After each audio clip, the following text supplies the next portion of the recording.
ဂရိဘာရှာစပွဲတွေအကြောင်းပဲဖြစ်ပါတယ်ခင်ဗျကျွန်တော်ရဲ့ channel လေးကို like and subscribe မလုပ်ရသေးဘူးဆိုရင် follow လေးနှိပ်ခဲ့ပေးကြဖို့ပြည်သက်များအားလုံးကိုမေတ္တာရက်ခံနေပါတယ်ခင်ဗျဒါဆိုရင်ကျွန်တော်တို့ဂရိဘာရှာစပွဲတွေအကြောင်းကျွန်တော်တို့စပြောလိုက်ကြရအောင်နော်ဂရိဘာရှာစပွဲတွေအကြောင်းရှေးဟောင်းသမိုင်းတွေရဲ့အတိတ်သမိုင်းအထောက်အထားတွေနဲ့နှိုင်းယှဉ်သုံးသပ်ပေးမှာပဲဖြစ်ပါတယ်ခင်ဗျရှေးဟောင်းသမိုင်းတွေမှာဂရိဘာရှာစပွဲလို့ဆိုလိုက်တာနဲ့အရှိအနောက်ယဉ်ကျေးမှုတွေကြားအဓိကပြိပခတစ်ခုဆိုပြီးတခြားလူသိများကြပါတယ်ခင်ဗျအဲ့ဒီစပွဲတွေက BC 499BC 449ခုနှစ်တည်းအထိဆယ်စုနှစ်များစွာကြာမြင့်ခဲ့ပြီးတော့ဘာရှားအင်ပါယာနဲ့ဂရိမြို့ပြနိုင်ငံတွေနိုင်ငံရေးယဉ်ကျေးမှုနဲ့စီးရေးလမ်းကြောင်းတွေကိုနှဆိုင်မှာပုံပေါ်လာအောင်ဆက်လက်ပြကြားသွားပေးပါမယ်ခင်ဗျာဒီလိုမျိုးတမိုင်းအကြောင်းအရာတွေကိုလေ့လာသုံးသပ်ချက်တွေဆိုတာစပွဲရဲ့မူလဇမြစ်တွေအဓိကစပွဲတွေအကြောင်းစပွဲဗျူဟာတွေအကြောင်းအဓိကခေါင်းဆောင်တွေတမိုင်းမှတ်တမ်းတွေရဲ့ယုံကြည်စိတ်ချရမှုဆိုင်ရာအငြင်းပွားမှုတွေနဲ့နှစ်ဖက်စလုံးပေါ်ရရှိအကျိုးသက်ရောက်မှုတွေအကြောင်းပြပေးကြပါမယ်ခင်ဗျာစပွဲတွေဆိုရင်တော့ဘာဘောစပွဲတိုင်းပဲစပွဲမှာမကောင်းကြပါဘူးလူတွေတည်ကြတယ်တမ်းပေါင်းများစွာပွဲရင်းပစ္စည်းဆုံးရှုံးကြရတယ်ဒါတွေကလည်းတစ်ခုမှကောင်းတဲ့အရာတွေလည်းမတော့မပါပါဘူးခင်ဗျအဓိကစပွဲတွေဖြစ်တာဆိုတော့ပြည်သူတွေအကြောင်းဖြစ်တာမဟုတ်ပါဘူးခင်ဗျအဓိကစပွဲတွေမှာအထိနာတာလည်းပြည်သူတွေပါပဲခင်ဗျဒါတွေတော့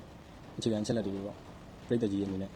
သိထားလိုက်တာကအကောင်းဆုံးဖြစ်မယ်လို့ကျွန်တော်အနေနဲ့ယုံကြည်ပါတယ်ခင်ဗျကဲအဲ့လိုဆိုရင်ကျွန်တော်တို့အာကီမန်နီအကြောင်းဆက်သွားကြလိုက်ရအောင်အာကီမန်နီဘာရှားအင်ပါယာထွန်းကားလာခြင်းအကြောင်းပြောပြပေးကြပါမယ်ခင်ဗျCyrus ဘီယန်ကြီး Cyrus the Great က BC 999ခုနှစ်လောက်ကသူတည်ထောင်ခဲ့တဲ့ Achaemenid Empire ကတဖြည်းဖြည်းချင်းမြန်စွာနဲ့နေမီချဲ့ထွင်လာခဲ့ပြီးတော့ Indus မြေဝန်းကနေပြီးတော့ Aegean ပင်လယ်အထိကိုချဲ့ထွင်ပြီးတော့ကျယ်ပြန့်တဲ့ကမ္ဘာအင်အားကြီးနိုင်ငံတစ်ခုအဖြစ်သို့အဲ့ဒီအချိန်ကရည်တည်နိုင်ခဲ့တာပဲဖြစ်ပါတယ်ခင်ဗျ။ Cyrus နဲ့ကနဦးအောင်ပွဲတွေဆိုရင် BC 950 Lydia BC 946ခန့်နဲ့ Babylon လို့လည်းအပါအဝင်ပဲဖြစ်ပါတယ်ခင်ဗျ။ Darius ဘီယန်1 BC 922 486 Darius ဘီယန်လက်ထက်မှာအင်ပါယာကိုဆက်လက်ပေါင်းစည်းခဲ့ပြီးတော့ပြည်နယ်ပေါင်း20ခန့်ပါဝင်တဲ့ဘို့ချုပ်ကိုင်မှုရှိတဲ့အုပ်ချုပ်ရေးစနစ်ကိုစပြီးထူထောင်ခဲ့ကြပါတယ်။အဲ့ဒီပြည်နယ်ခုနှစ်ခုကိုစစ်ရေးနဲ့ရပ်ဘက်အာဏာပြည့်ဝရှိတဲ့ဘီယန်ကန်တွေကအုပ်ချုပ်ခဲ့ကြပါတယ်။ Darius ဘီယန်လက်ထက်မှာလည်းငွေကြေးတွေကိုစံနှုန်းဒီနေ့သတ်မှတ်ပြီးတော့ပေါ့ဗျာ။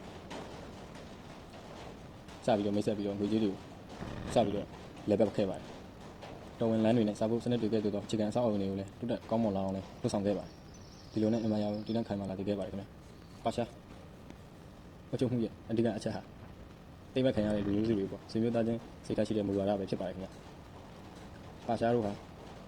၎င်းတို့ရဲ့အခွန်အခတွေကိုပြည်ဆောင်ပြီးစစ်မှုရန်တာဝန်ဝတ္တရားတွေကိုထမ်းဆောင်နေတဲ့မိမိတို့ရဲ့ဘာသာစကားဘာသာရေးနဲ့ယဉ်ကျေးမှုတွေကိုထိသိမ်းပြုခဲ့ကြပါအဲ့ဒီချင်းကမှုကစီးရီးယားတို့ရဲ့အတင်းအကျပ်နေရာရွှေ့ပြောင်းခိုင်းခြင်းနဲ့တော့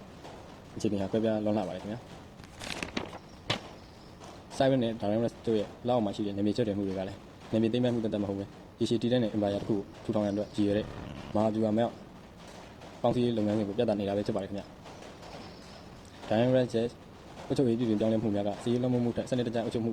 စီးပွားရေးပြည်ငြိမ်မှုနဲ့အရင်းမြစ်များကိုထိရောက်စွာထုတ်ယူနိုင်မှုတို့ရည်ရွယ်တဲ့ပြောင်းလဲမှုမျိုးကိုဖွင့်ပြနေတာပဲဖြစ်ပါတယ်ခင်ဗျာ။ပါရှားတို့ရဲ့ရည်ကြီးမှုတွေတိကျမှုနဲ့ပေါင်းစည်းမှုမူဝါဒတွေဟာအင်ပါယာအတွင်းတည်ငြိမ်အေးချမ်းမှုတို့ကိုမြင့်တင်ပေးခဲ့တာတော့အမှန်ပါပဲခင်ဗျာ။ဒါပေမဲ့ဒီတိကျမှုက Ionian Greek တွေကဲ့သို့သောထူးခြားတဲ့ယဉ်ကျေးမှုဆိုင်ရာအမှတ်တရတွေကိုဆက်လက်တည်တံ့နိုင်စေခဲ့နိုင်ငံရေးအရသိမ်းပိုက်ခဲ့ကြရတော့လဲအဲ့ဒီအမှတ်သင်္ကေတတွေတရှိနေခြင်းကပဲနောက်ပိုင်းတွေမှာပုံကံမှုတွေဖြစ်ရခြင်းအကြောင်းရင်းကဲ့သို့သောဖြစ်ရလေပြန်လေရောဗျာ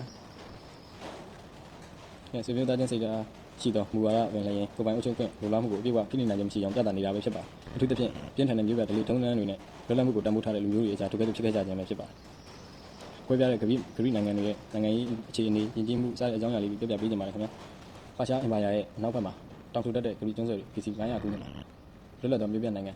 ရာပေါင်းများစွာရဲ့နေရင်ဖြစ်ခဲ့ပါတယ်။ယဉ်ကျေးမှုတွေမတူညီကြတော့လည်းပဲ